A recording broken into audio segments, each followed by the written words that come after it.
থাকবো? মনে থাকবো? থাকতো না।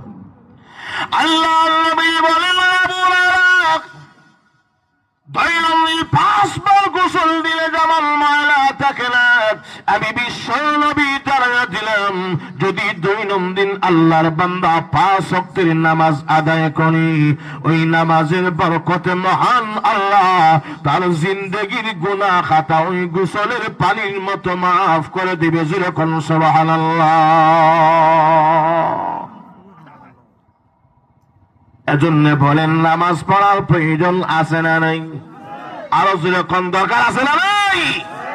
এজন্য পৃথিবীর মানুষের, পুরুষ হলেও নামাজ পড়বে, নারী হলেও নামাজ পড়বে, যুবক হলেও নামাজ, যুবতী হলেও নামাজ, বৃদ্ধ হলেও নামাজ, এবং বৃদ্ধা মহিলাদের নামাজ আছে না নাই?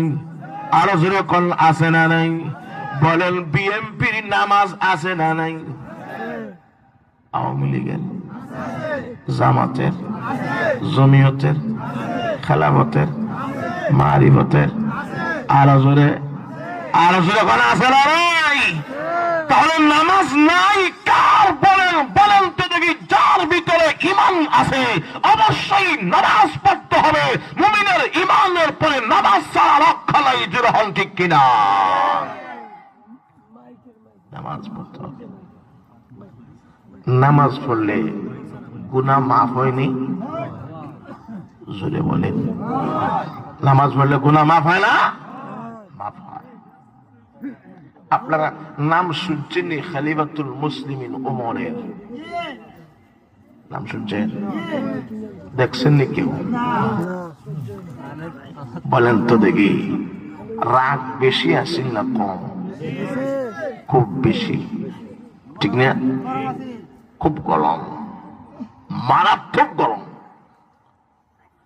শয়তান উমর যে রাস্তা দিয়ে যায়, শয়তান ভুলেও 40 দিন পর্যন্ত এই রাস্তা দেওয়া যায় না। জোরে বলেন আল্লাহু আকবার। তার নাম উমর। উমর, এই উমর রাদিয়াল্লাহু জামানায় একটা লোক কালো সুন্দরী যুবতী নারীকে দেখিয়া পাগল হয়ে গেছে।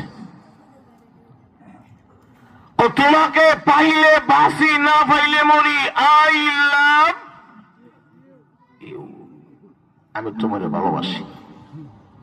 সব বনাস সিটিতে লিখে দিছে, আই লাভ ইউ, আমি তোমার ভালোবাসি,